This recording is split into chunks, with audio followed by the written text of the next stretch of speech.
Dans la méthode des coûts complets, chaque coût est constitué de charges directes qui sont affectées directement aux objets de coût et de charges indirectes qui nécessitent un calcul intermédiaire. Ce calcul intermédiaire, nous venons d'apprendre à le réaliser dans le tableau de répartition des charges indirectes. Nous allons donc pouvoir réaliser le calcul des coûts complets de l'entreprise Laserbag, qui correspond à l'exemple d'application qui nous suit depuis le début de ce cours. Vous allez reprendre cet exemple et nous allons procéder à l'enchaînement des coûts, c'est-à-dire que nous allons calculer tous les coûts, coûts d'achat, coûts de production, coûts hors production, afin de déterminer les coûts de revient et les résultats analytiques de l'entreprise Laserbag. Pour rappel, nous sommes toujours dans la deuxième partie du cours. Je vous rappelle les informations qui concernent le contexte, mais on ne va pas les relire puisqu'on en a déjà pris connaissance dans la vidéo précédente. Vous avez les informations sur les stocks initiaux, les achats, les consommations, le relevé des heures de main-d'œuvre directe effectuées, le relevé des heures de fonctionnement des machines, les quantités fabriquées, les quantités vendues et les prix de vente. Je vous rappelle que l'entreprise valorise ses stocks au coût moyen pondéré et qu'il n'y a pas de différence d'inventaire. Vous disposez également du tableau de répartition des charges indirectes complété. C'est celui que nous avons complété sur la vidéo précédente. Nous allons commencer par calculer les coûts d'achat des matières premières achetées pour l'entreprise. Elle a acheté 3 matières premières, du cuir, du fil de lin et des fournitures. Chaque coût d'achat est constitué de charges directes dont on va trouver les informations dans le contexte, et de charges indirectes qui vont être définies grâce au tableau de répartition des charges indirectes. En ce qui concerne le montant des charges directes, le montant des charges directes pour un coût d'achat, c'est simplement le prix d'achat du cuir. Donc il va falloir aller chercher dans l'énoncé les informations qui concernent le montant de ces achats. En l'occurrence, on a acheté 6000 pièces de cuir à 25 € l'unité. On n'a qu'à recopier ces informations dans le tableau de calcul du coût d'achat. Donc charge directe, on met le prix d'achat du cuir. Quantité 6000, coût unitaire 25 et 6000 fois 25, ça nous donne 150 000 €. Passons maintenant aux charges indirectes. Les charges indirectes, pour les trouver, il faut se référer au tableau de répartition des charges indirectes. Pour cela, il convient de repérer quel centre d'analyse est en relation avec le coût calculé. Il y a plusieurs centres d'analyse dans le tableau de répartition, mais tous ne concernent pas les coûts d'achat. Il faudra également repérer la nature de l'unité d'œuvre ou de l'assiette de frais qui sert à mesurer l'activité du centre. Il faudra déterminer combien d'unités d'œuvre ont été consommées ou quel est le montant de l'assiette de frais s'il s'agit d'une assiette, et repérer le coût d'unité d'œuvre ou le taux de frais. On va voir tout ça tout de suite dans le tableau de répartition. Parmi les différents centres d'analyse que nous avons remplis de charges indirectes, lequel ou lesquels concernent les coûts d'achat? Eh bien, évidemment, il s'agit du centre approvisionnement. Je vous rappelle, approvisionnement, ça se rapporte au coût d'achat. Découpe, couture, finition, c'était pour la production. Et distribution, c'était pour le coût hors production. Pour pouvoir affecter nos charges indirectes, on a besoin de repérer quelle est la nature de l'unité d'œuvre ou de l'assiette de frais. Ici, il apparaît qu'il s'agit d'une assiette de frais et que les charges indirectes du centre approvisionnement sont à répartir au prorata des matières premières achetées. Par ailleurs, nous avons calculé le taux de frais qui nous disait qu'en fait, qu'à chaque fois que l'on faisait une dépense d'1 € d'achat de matières premières, cela engendrait 0,134 € de charges indirectes d'approvisionnement. Du coup, on reporte ces informations. Donc, le centre d'analyse en relation avec le coût calculé, c'est le centre approvisionnement. La nature de l'assiette de frais, c'est les euros de matières premières achetées. Et le coût d'unité d'œuvre, ou plutôt ici le taux de frais, c'est 0,134 €. À chaque fois que je dépense 1 € d'achat de cuir, cela engendre 0,134 € de charges indirectes d'approvisionnement. Combien est-ce que j'ai dépensé de cuir? Vous l'avez sous les yeux, regardez, vous venez de le calculer. Vous avez acheté 6000 pièces de cuir à 25 €, donc au total, vous avez acheté pour 150 000 € de cuir. À chaque fois que vous dépensez 1 €, ça engendre 0,134 € de charges indirectes. Vous reportez donc les 150 000 ici en montant de l'assiette de frais et vous faites 150 000 fois 0,134 pour trouver 20 100 € de charges indirectes d'approvisionnement. Nous allons maintenant terminer le tableau. Pour terminer le tableau, donc, il faut calculer le coût d'achat du cuir. Il convient systématiquement de reporter la quantité de cuir acheté. On est en train de calculer le coût d'achat du cuir acheté. Donc on regarde ce qu'on calcule et la quantité que l'on met ici correspond à la quantité de cuir, donc de matières premières qu'on est en train d'acheter. Donc ici, combien a-t-on acheté de pièces de cuir? Eh bien, c'est marqué ici encore, hein, on en a acheté 6000. On va donc reporter 6000 pièces de cuir. On va additionner les montants ici. On a le droit d'additionner les montants car les montants sont tous exprimés en euros. Ça nous donne 170 100. Et pour trouver le coût unitaire, évidemment, on fait 170 100 divisé par 6000, c'est-à-dire montant divisé par quantité. Ce qui nous donne 28 350. Le coût d'achat du cuir que l'on a calculé dans ce tableau viendra alimenter les entrées en stock dans la fiche de stock. Car dans le stock, les entrées en stock sont évaluées au coût d'achat et non pas au prix d'achat. Donc vous voyez bien la grosse différence qu'il y a ici entre le prix d'achat qui était de 25 € et le coût d'achat qui tient compte des charges indirectes qui est désormais de 28 350. Vous allez maintenant faire pause sur la vidéo et calculer le coût d'achat du fil acheté, puis le coût d'achat des fournitures achetées en suivant exactement le même raisonnement que pour le cuir.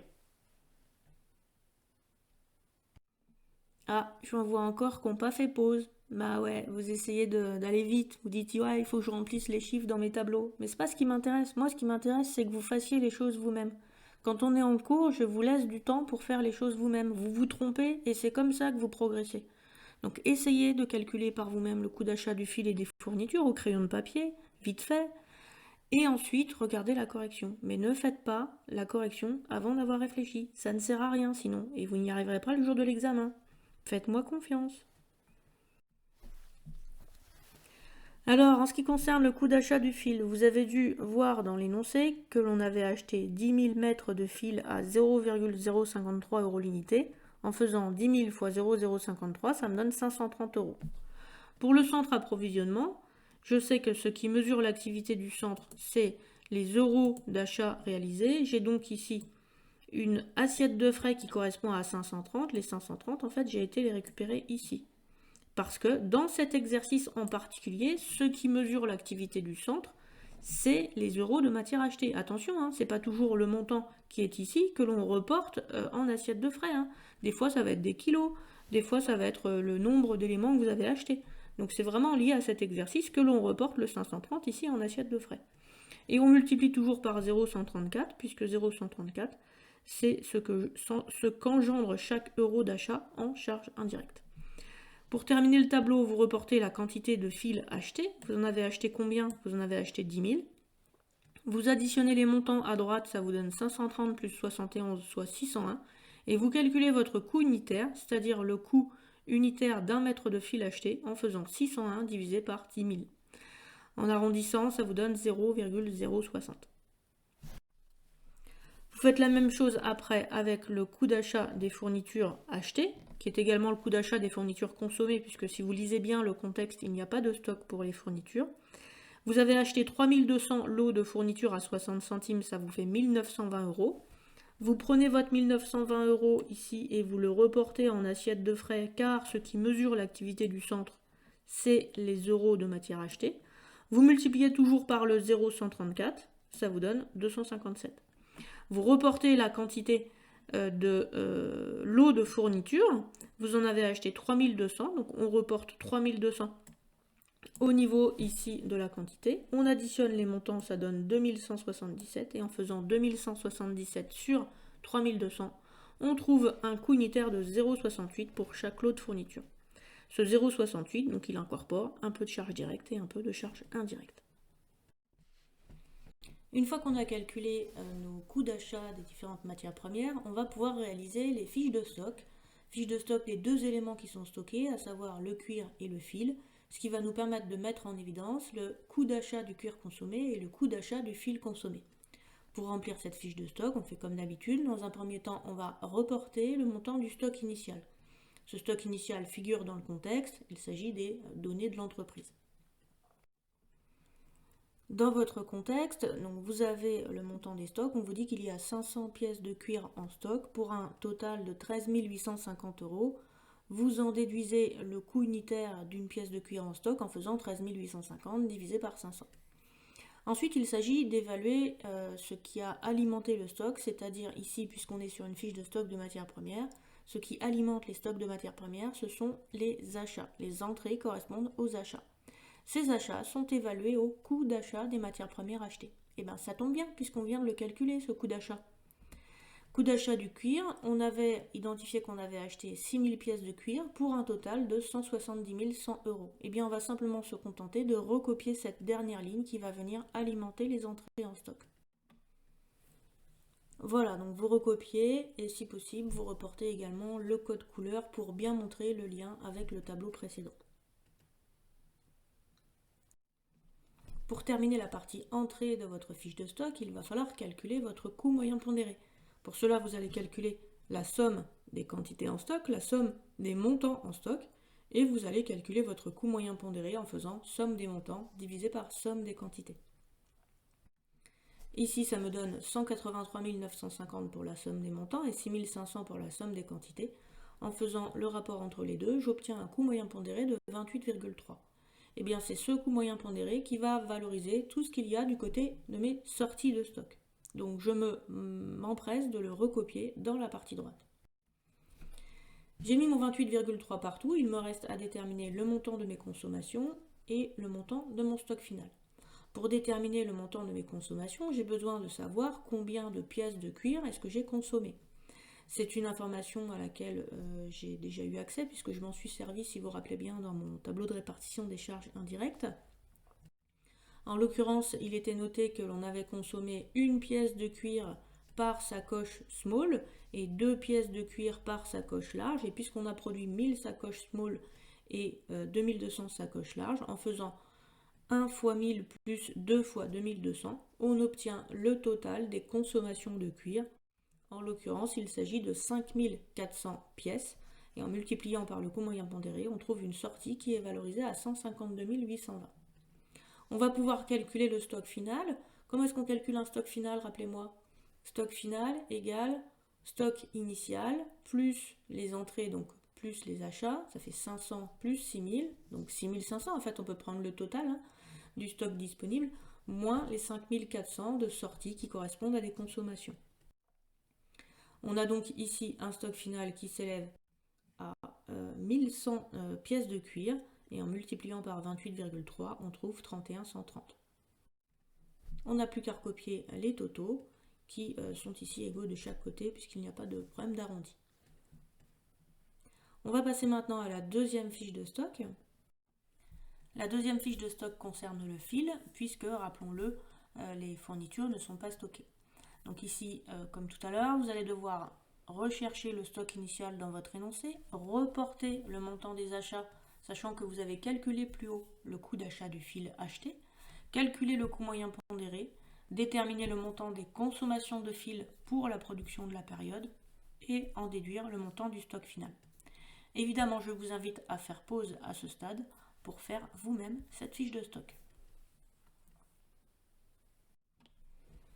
Je commence par corriger la partie entrée. Donc tout d'abord le stock initial, il a simplement été reporté par rapport au contexte. On vous disait qu'il y avait 3000 mètres de fil en stock pour un montant de 205 euros. Ça vous donne donc un coût unitaire de 0,0683. Ensuite, je reporte la ligne achat que j'ai trouvée dans le calcul de coût d'achat précédent. Je l'avais surligné également en jaune, donc faites-moi le report du code couleur. Et je valorise mes entrées en stock au coût d'achat du fil et non pas au prix d'achat du fil. Ensuite, je calcule mon coût moyen pondéré en faisant somme des montants divisé par somme des quantités. Ça me donne 806 divisé par 13 000, soit 0,062. Et tout de suite, je reporte mon coût moyen pondéré du côté des sorties. Il faut toujours avoir un contrôle de cohérence de votre fiche de stock. Alors peut-être que vous n'avez pas du tout d'idée concernant combien coûte un mètre de fil, mais si vous vous êtes trompé, souvent vous avez fait 3000 divisé par 205. En fait, vous vous trompez souvent en faisant quantité divisé par montant, parce que vous avez toujours tendance à faire le plus grand divisé par le plus petit. Mais si vous trouvez qu'un mètre de fil, ça vous coûte, dans le cas présent, ça doit être quelque chose comme 15 euros, ça doit faire cher quand même, 15 euros pour un mètre de fil. Et du coup, vous devez toujours vous dire, oh là là, c'est peut-être bizarre ce que j'ai fait. Donc contrôlez la cohérence de vos résultats et puis par ailleurs votre coût moyen pondéré il doit toujours être dans une valeur intermédiaire entre votre stock initial et vos achats. Vous voyez ici le stock initial il est valorisé à 0,068, les achats à 0,06, et bien le coût moyen pondéré il est forcément entre les deux.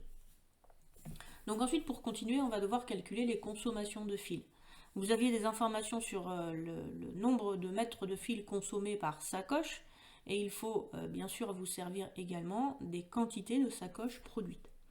Donc pour trouver ces consommations, il fallait considérer qu'on a 2 mètres de fil nécessaires pour les sacoches small qu'on a produit en 1000 unités.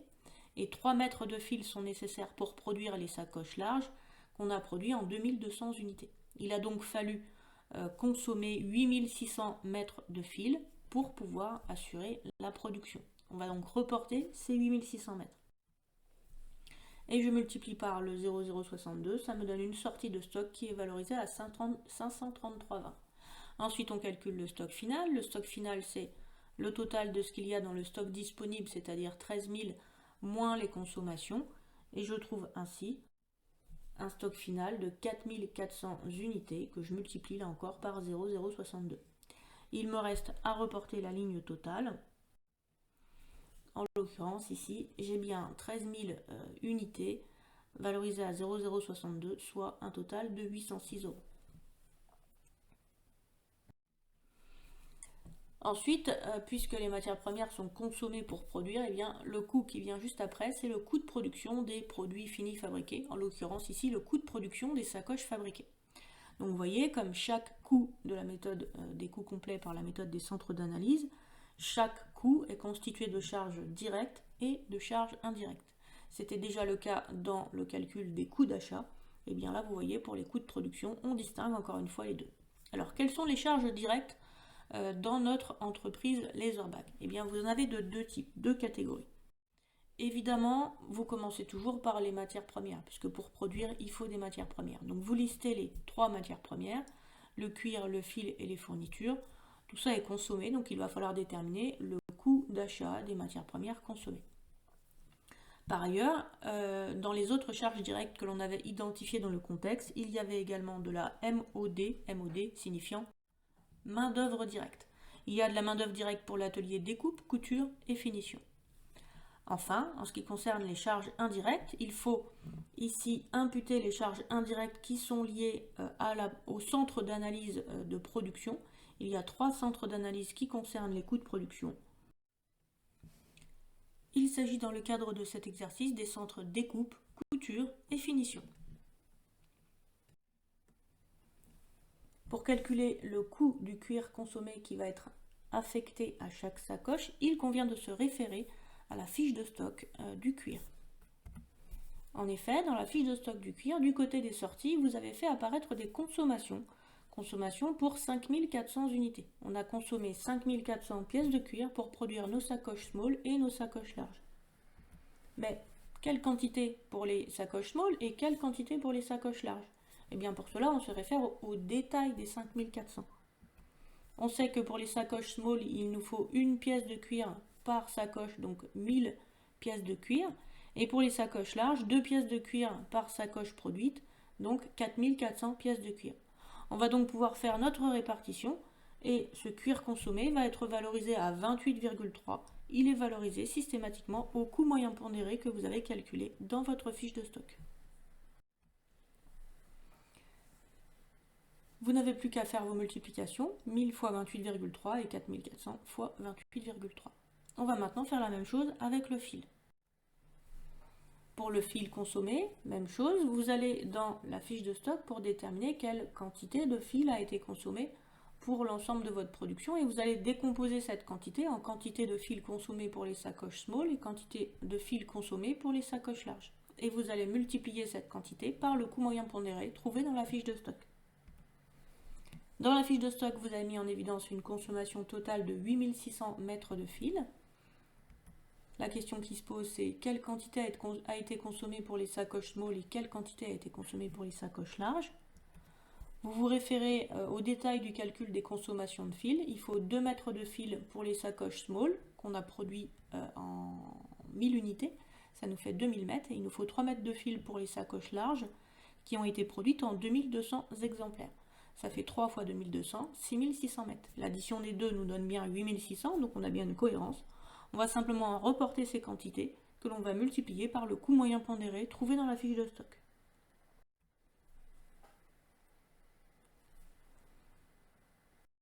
On continue maintenant avec les lots de fournitures consommées. Alors attention pour les lots de fournitures consommées, puisque nous n'avons pas réalisé de fiche de stock dans la mesure où tous les lots de fournitures achetés sont consommés. Il n'y avait pas de stockage. De ce fait, on ne peut pas se référer à la fiche de stock, mais on va se référer au calcul d'avant. En l'occurrence, il s'agit du coût d'achat des fournitures achetées et consommées. Ce coût d'achat a été surligné en jaune dans votre exercice. J'espère que vous surlignez au fur et à mesure. Il y avait un lot de fournitures par sacoche, c'est pour ça qu'on avait 3200 lots de fournitures, valorisés chacun 0,68 pour un total de 2177. Puisqu'il faut un lot de fournitures par sacoche, eh bien forcément je vais mettre 1000 lots de fournitures du côté des sacoches small parce que c'est la quantité qu'on a produite, et 2200 lots de fournitures du côté des sacoches larges, et je multiplie par 0,68. Ce qui me donne les montants suivants. On va maintenant passer à la main-d'œuvre. Pour la main-d'œuvre, on se réfère aux éléments du contexte, aux informations qu'il y a dans le contexte concernant cette main-d'œuvre. Vous avez dans le contexte le relevé des heures de main-d'œuvre directe effectuées pour les 3 ateliers découpe, couture et finition. Il convient de déterminer le volume horaire consommé et de multiplier par le taux horaire. Donc par exemple pour l'atelier découpe, le taux horaire il est de 15 € de l'heure. Par contre, on ne vous donne pas le nombre d'heures effectuées, on vous donne le nombre de minutes nécessaires pour chaque sacoche. Eh bien, vous allez commencer par calculer le nombre de minutes nécessaires pour toutes les sacoches que vous avez produites. Et ensuite, pour passer les minutes en heures, comment est-ce qu'on fait pour passer les minutes en heures? 60 minutes, ça fait 1 heure. Donc, pour passer les minutes en heures, on divise par 60. Donc, on va le faire d'abord pour l'atelier, pour la sacoche small, pardon. Donc, pour la sacoche small, on a 6 minutes par sacoche, or on a produit 1000 sacoches, on fait donc 6 fois 1000, ça donne 6000 minutes. 6000 minutes en heure, ça nous fait 6000 divisé par 60, soit 100 heures de main d'œuvre. 100 heures à 15 € de l'heure. On fait la même chose pour les sacoches small, on a 9 minutes de main d'œuvre par sacoche large, pardon, c'était pas small. Les sacoches larges, on les a produites en 2200 unités. On fait donc 9 fois 2200 divisé par 60, ça fait 330 heures. Toujours à 15 € de l'heure. On n'a plus qu'à reporter et à multiplier. Je fais la même chose pour l'atelier couture et finition, sauf que là, il n'y a pas de problème au niveau des minutes, puisqu'on vous donne directement les heures. Donc pour l'atelier couture, on vous dit qu'il y a 750 heures au total, dont 200 pour le modèle small. Donc vous mettez 200 pour le modèle small et vous en déduisez, puisqu'il y a un total de 750 heures, qu'il y en a 550 pour le modèle large. Et pour l'atelier finition, on vous dit 20 heures pour le modèle small et 44 heures pour le modèle large. Faites bien attention puisque pour ce 3e atelier, le taux horaire est à 20 €. On va passer maintenant aux charges indirectes des centres découpe, couture et finition. Et qui dit charge indirecte dit forcément tableau de répartition des charges indirectes. Je vais dans mon tableau de répartition des charges indirectes et je me réfère au centre d'analyse qui concerne la production, en l'occurrence découpe, couture et finition. Je commence par découpe et je vais, pour savoir comment remplir mon tableau de calcul de coût de production, comment imputer mes charges indirectes, j'ai besoin de savoir quelle est la nature de l'unité d'œuvre du centre découpe. Il s'agit du nombre de pièces de cuir découpées.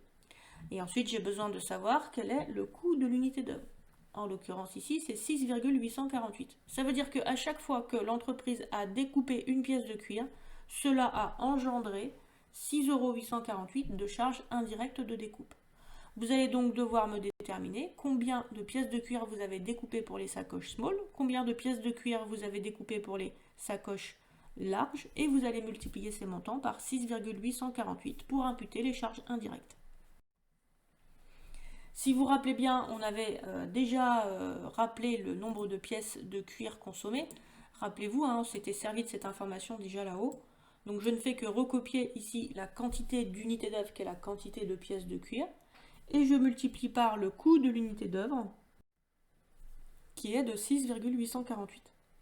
On fait la même chose pour le centre couture, sauf que pour le centre couture, ce n'est pas la même unité d'œuvre. Allons voir quelle est l'unité d'œuvre qui a été choisie pour mesurer l'activité. Pour le centre couture, l'unité d'œuvre est l'heure machine, et chaque heure machine du centre couture engendre 49,985 € de charges indirectes de couture. J'ai donc besoin de déterminer combien d'heures machines ont été consommées pour les sacoches small et pour les sacoches larges. Cette information figure dans le contexte, vous allez dans votre énoncé et vous allez retrouver que les sacoches small ont nécessité 180 heures machine et les sacoches larges 500 heures machine. Vous n'avez plus qu'à multiplier par votre coût d'unité d'œuvre, ce qui vous donne 8 997 d'un côté et 24 993 de l'autre. On termine par le centre finition. Donc toujours, on se réfère au tableau de répartition des charges indirectes. On va dans la colonne finition. On repère la nature de l'unité d'œuvre, c'est-à-dire ce qui mesure l'activité du centre. Il s'agit du nombre de produits fabriqués. À chaque fois que l'entreprise fabrique un produit, eh bien, l'entreprise va imputer 3,094 € de charges indirectes de finition. Du coup, on reporte en quantité le nombre de produits fabriqués, donc nombre de sacoches small et nombre de sacoches larges, et on multiplie par le coût d'unité d'œuvre identifié.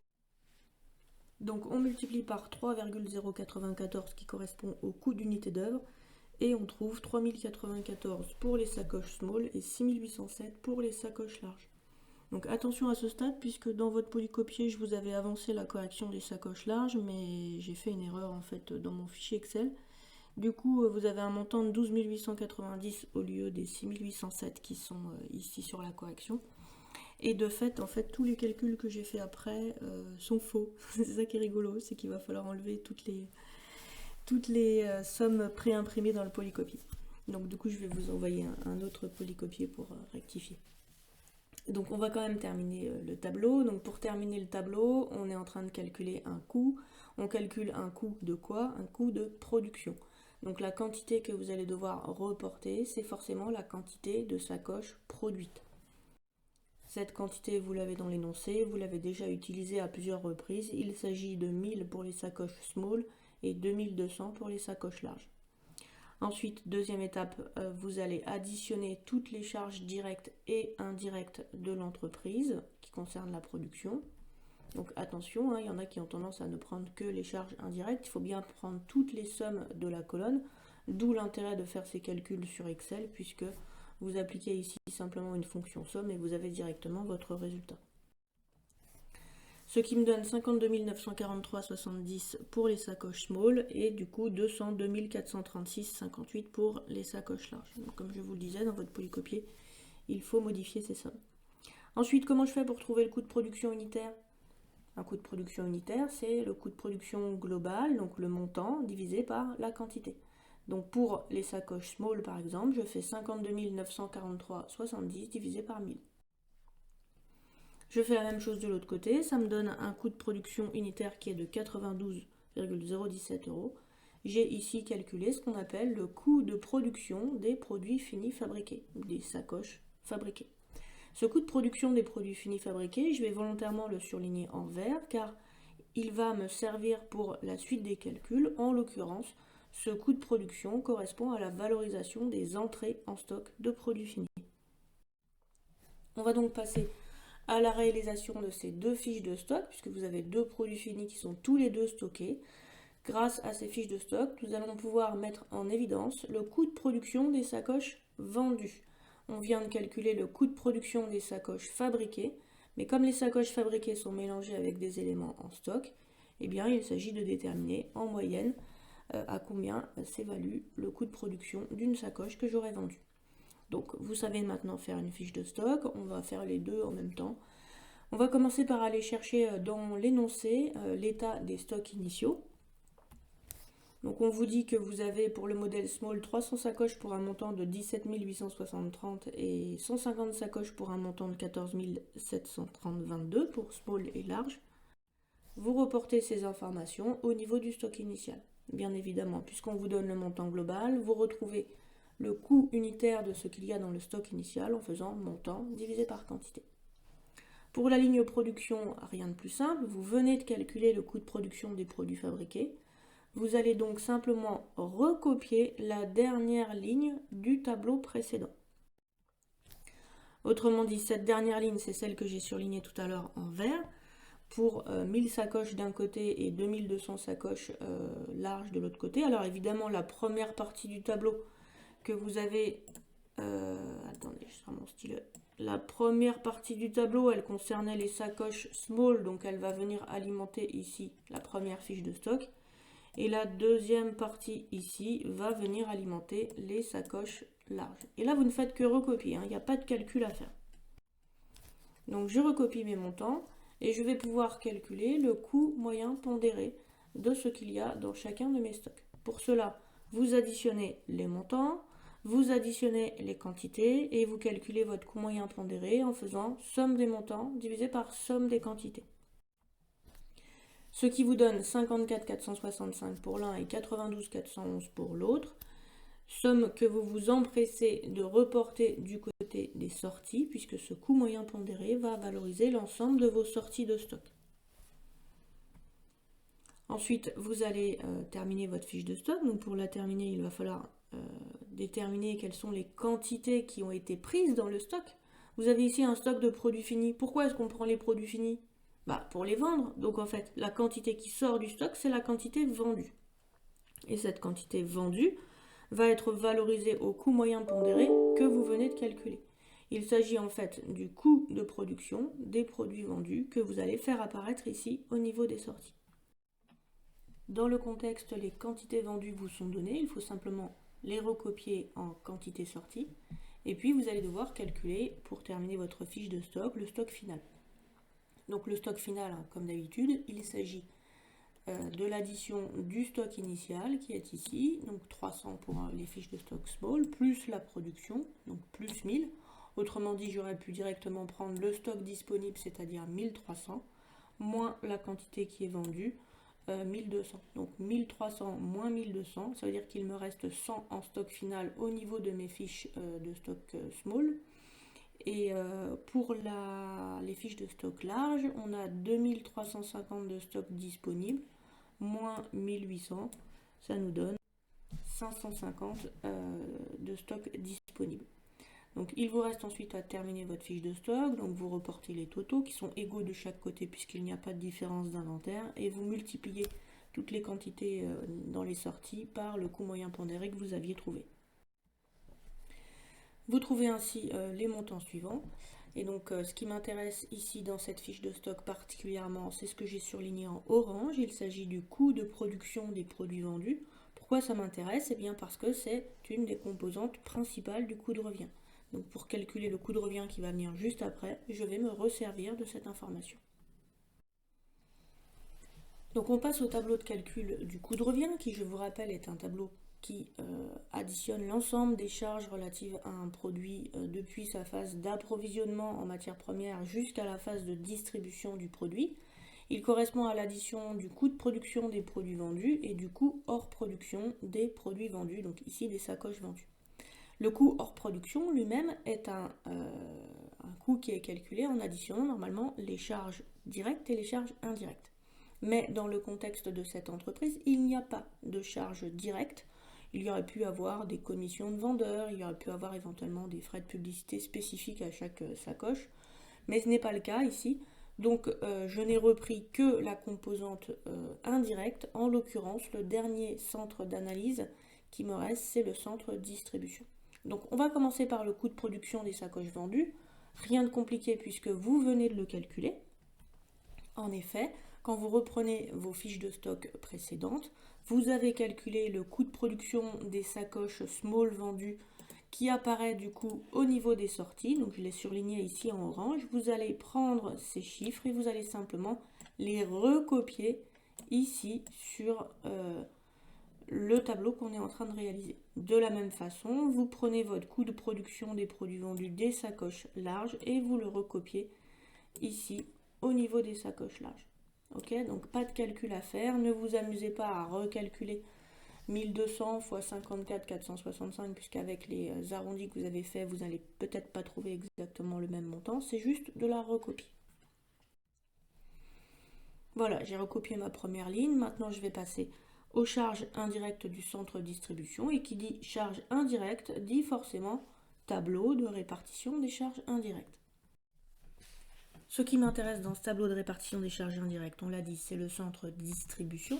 Et pour savoir comment je vais imputer les charges indirectes au coût hors production, j'ai besoin de connaître ce qui mesure l'activité de ce centre. En l'occurrence ici, il s'agit d'une assiette de frais. Et je sais qu'à chaque fois qu'il y a eu 100 € de chiffre d'affaires hors taxe, eh bien cela va nécessiter d'imputer 6,223 € de charges indirectes de distribution. Du coup, j'ai besoin de déterminer quelle est l'assiette de frais du centre distribution pour les sacoches small et pour les sacoches larges. Donc globalement, pour avoir cette assiette de frais, vous vous rappelez, parce qu'on l'a fait dans le tableau de répartition des charges indirectes, hein, on avait déterminé le total de l'assiette de frais, donc du coup il ne faut que répartir cette assiette de frais globale. Pour rappel, le chiffre d'affaires hors taxe des sacoches small était de 84 000 €, donc j'avais fait quantité vendue de sacoches fois le prix de vente. Et ces 84 000 € correspondent à 840 tranches de 100 € de chiffre d'affaires hors taxe.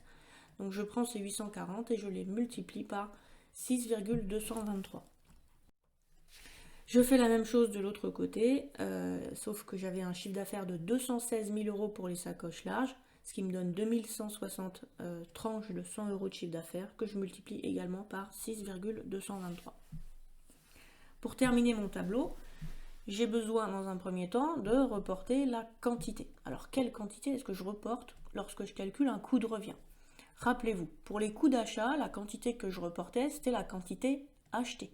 Pour les coûts de production, la quantité que je reportais, c'est la quantité produite de sacoches.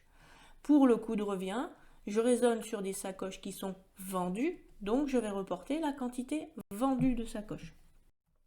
1200 d'un côté et 1800 de l'autre. Je vais ensuite additionner mes montants et trouver mon coût de revient unitaire en faisant somme des montants divisé par la quantité vendue. Donc je trouve 58,821 d'un côté et 99,879 de l'autre.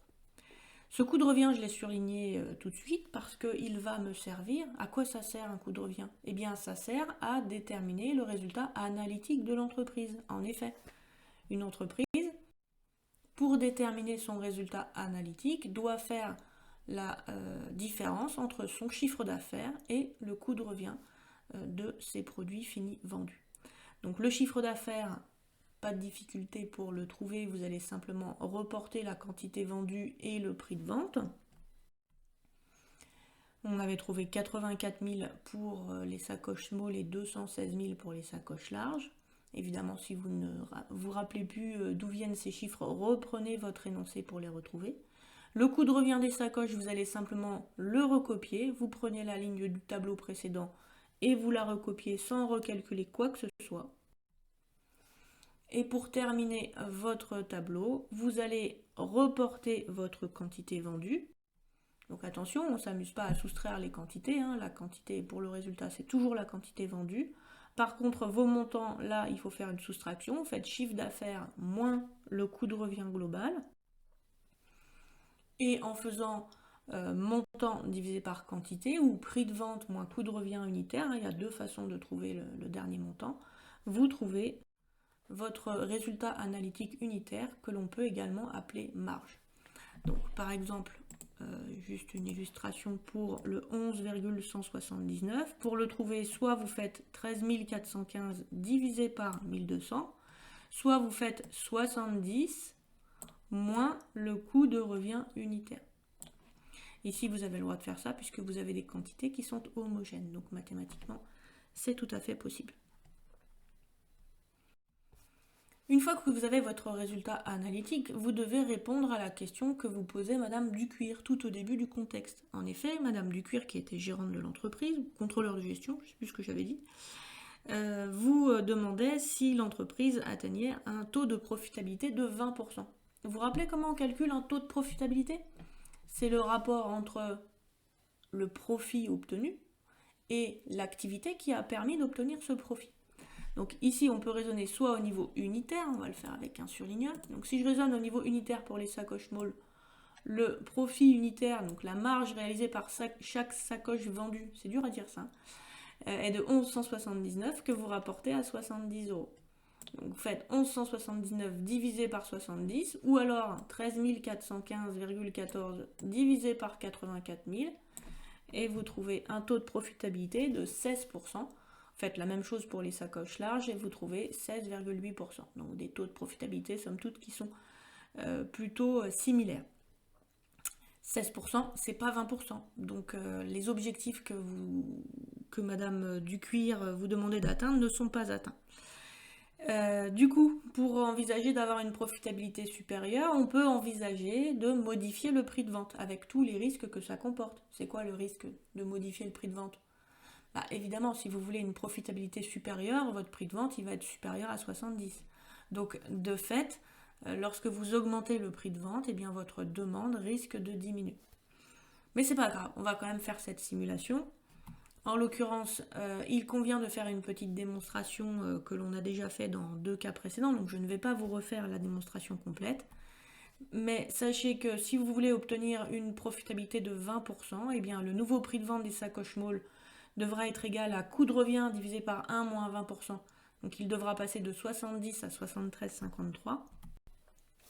Et pour les sacoches larges, en faisant le même raisonnement, il devra passer à 124,85 €.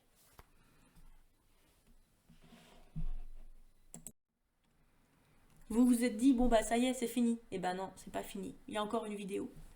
Cette vidéo que l'on va voir juste après, c'est une difficulté qui peut apparaître dans les tableaux de répartition des charges indirectes, puisque le tableau de répartition des charges indirectes que je vous ai fait dans le cas Laserbag, en fait, il est très très simple. Mais parfois, il peut y avoir en fait des centres auxiliaires qui se déversent dans d'autres centres auxiliaires, ce qui complique un petit peu la répartition. C'est ce qu'on appelle les prestations réciproques entre centres auxiliaires. Et donc dans cette dernière vidéo, je vais aborder cette difficulté que vous aurez besoin de comprendre pour aborder certaines applications.